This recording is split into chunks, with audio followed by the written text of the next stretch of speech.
Hello and welcome. I am Raziel, and it's finally here. It's finally dropped. It's finally coming in 3 weeks. So it is the Epic has finally been announced, and we know when it's coming. It's up for pre-order preview. This is not a bad launch, to be honest with you. This is quite good. I mean, it's 3 weeks unless you live in New Zealand and Australia, and a lot of these are even longer. So yeah, it's a good launch. You've got loads here to choose from, but I want to focus on the Aeronautica and the Titanicus stuff. The planes and the robots, the mechs, I should say. They're not robots. And the reason for this is because I can actually get some of these prices now. How can you get them? Well, basically, I'm going to say the old prices, they were post price rise, pre website launch. Before they were removed, but, could still be bought. Because I can get those prices because some sites still have them up for sale and have the old prices up there. Isn't that good, right? The internet never forgets. And that's something Games Workshop should remember. So this is what the prices they should be. And for the Aeronautica stuff, it's £30. All of that should be about £30, except the Arvis Lighter. I don't know what the Arvis Lighter should be. I can't find that. But the Thunderhawks, the Marauder Bomber, the Lightnings were all £30 post price rise, pre-removal of the website. So this is this year's prices. And that's what they should be now. So there you go. And the reason I'm doing this is because I don't want to see them go up in price for no reason. Like, if they go up in price because it's Epic now, that's a joke. That's an absolute joke on the consumer. The fact is, Games Workshop should be able to realise that we can find out these prices without any issue. And okay, well, the Aeronautica stuff is pretty, it's not too expensive. £30 for two. That's not bad, It's the Questor's Knights. So that's the one. That's like the Knights, the Titans, the big things. That's where the prices are really expensive. And I'll be honest with you, at a game of this scale, I think it's a bit silly to have these things. I mean, they look cool. Fair enough. But yeah, okay. So what I'm going to do for these is, because there is a lot, which is a good thing, it's great because it means people have options on day of release. And options is always good. I'm going to try and go through what I can and what I know. So I'm just going to go through the prices I know. And if they are, the actual ones, or they might be the old models which haven't got rules yet or are not technically available yet, then I'm sorry. Hopefully we'll get them, So, where to begin? Let's begin from the beginning and go that way. So, we got the Cerastus Knights Arc one. And the other one, the Flamey guy. No, not Flamey guy, the other one. That's £45 for two. That should be that. Crestorus Knights are £27.50. The Warhound Scout Titans was £45. I believe that the Cerastus, the Reaver Battle Tank Knights are going to be around 40 quid. Okay. I don't actually have a price for that one. I got the deducted price, so what's that? Yeah, about 40 quid. Again, 40 quid. Between those two. 42.50, I'll say. For that. The Warmaster Heavy Battle Titan, £105. That's what else we got here. That's about it. That's all I can find out for the moment.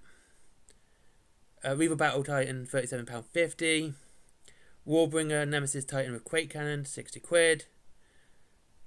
70 for Plasma with a Plasma Annihilator. Iconoclast Heavy Battle Titan, £105. There you go. That's ones I can get. Okay. So those are the prices I can find, and those are the prices they should be. And now I'm not being stingy or anything like that. These are the prices they were post-release, pre-release of a new website, and that's how much they should be, in my opinion, because that's what they should be. But that's the price. If they are going up, that would be a price rise for no reason, okay, at all. So all the prices I said were official prices of Games Workshop for Aeronautica and Titanicus of those models post price rise, the yearly price rise, and pre-website release. Alright? So I can't get the Side Titan, I don't know what that is. The Atropos I couldn't find either. So just being clear, I think I did. Maybe I did. I think I missed the Atropos, because that's a nice looking model, to be honest with you. Porphyrion is £35, so that would be about the same price, about £35 for the Atropos as well. So there you go. So that's the knights and prices for those. What you should pay. I swear to God, if you pay any more, you shouldn't pay any more than that. Games Workshop should not charge any more for that because those were the prices. That would be a price rise for no reason. Now, let's go on to some... Oh, Titan. Terrain. Don't like that.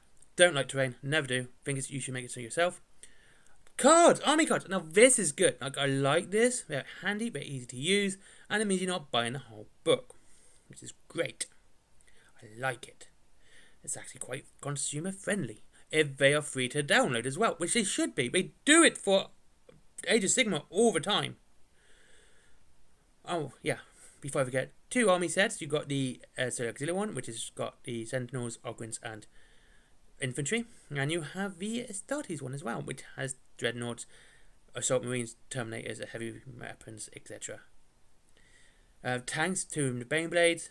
It's a pretty good release. Like I said, this is pretty good. It has a lot of choice in there for your first armies or army. So yeah, I like that. I do like this release. It's a good job. My only issue, are they going to rise the prices? That's my problem. Next is the map.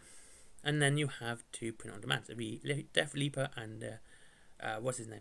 Red Terror. I like Red Terror and his story is really good. Okay.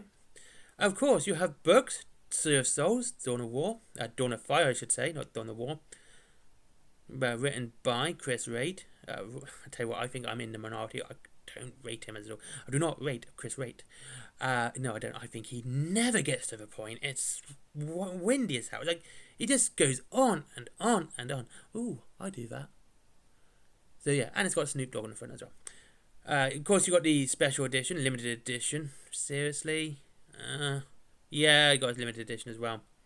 Yay! There is a new Warhammer Age of Sigmar book, Temple of Silence, by Richard Strachan. I recognise Richard Strachan's name. Hold on a second. Yes, he wrote Blood of the Catacombs for Warcry, and I read that. That's not too bad. That's a good book. I quite like it. So there you go. He's not too bad. I picked it up because it was Warcry. I wanted to read something new. And that's Temple of Silence. So it might be worth a read. I've only read one of his books, so take that as you much. Hangar of Sigmar by Richard Strachan as well. The Last Volari by Gary Kloster. And you got German and French pre-orders as well. Anyway, there you go. Not a bad Sunday, to be honest with you. Like I said, it's good. There's plenty coming out for Epic. It's going to have a good release and a good announcement on the day it comes out. You've got plenty there, which means... While there is technically 21 different factions, I don't know how it's going to play differently. The army rules are in card form, which means it's not a whole book. I'm not going to complain it's not a whole book. Yeah, I would like a whole book just to go in the collection, but as a consumer advocate and people hoping you guys get the best value for money, cards are good for a start because it's not going to be expensive. What would be better? That it was free to download. That would be even better. So, yeah, happy days. Can't complain at all. My only issue is how much is the Aeronautica and the Titanicus stuff going to cost when it drops. If it's a price rise for no reason, that is not acceptable. It will not be acceptable. I know people go, oh, it's fine, it's got the new boxes. No, it's not acceptable. So that's my issue with this. But other than that, yeah, pretty good. Nice few boxes, new books as well, new Dawn of Fire stuff. I've not really got into that series, I'll be honest with you. So yeah, I like it.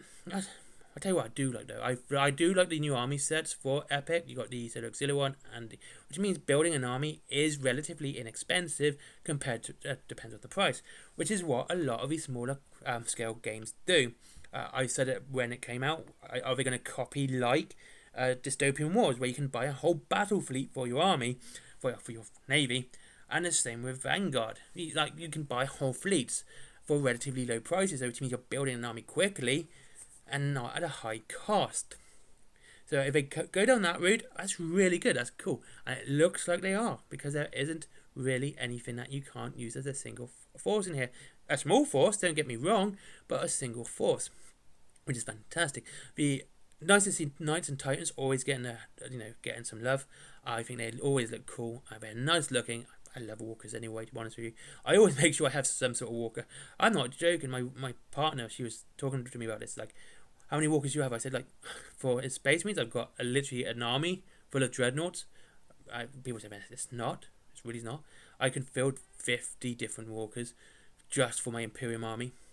My Eldari, I have 5 at the moment. I'm getting more.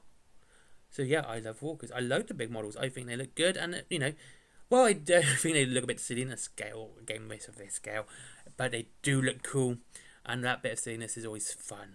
Anyway, thank you very much for watching for this. What do you think? Do you think the prices will go up? Do you think the prices of Epic will go up, or do you think they will stay the same as they were post price rise, pre-website release?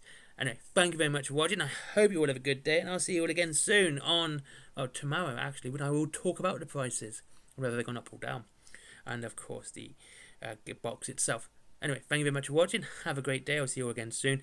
Talking of prices and saving money, there is Wailing Games down below if you want to save up to 20% on your Warhammer and free delivery after £20. And if you want to try a different game as well, always good, like Vanguard or Dystopian Wars. They're doing some good stuff with Dystopian Wars, don't get me wrong. I reckon you should give it a go. Then there is Forbidden Planet for your geeky stuff, comics, books, toys, plushies, pops. Are they still popular? And yep, and there's my merchandise as well, which is all drawn by me by hand and scanned in. It's old-fashioned stuff, no tablets, ink and paper stuff. So it still have the old artwork at home. Yeah, there's that as well, and Patreon. But as I always say, if you're going to support the channel, click on one of the links before. Treat yourself. That way we both benefit. You get something nice. I get some money. It's great. I'm not going to say no to free money, but I think it's better that way. And if I ever get this channel monetized, yeah, I'll be deleting my Patreon. Bye-bye.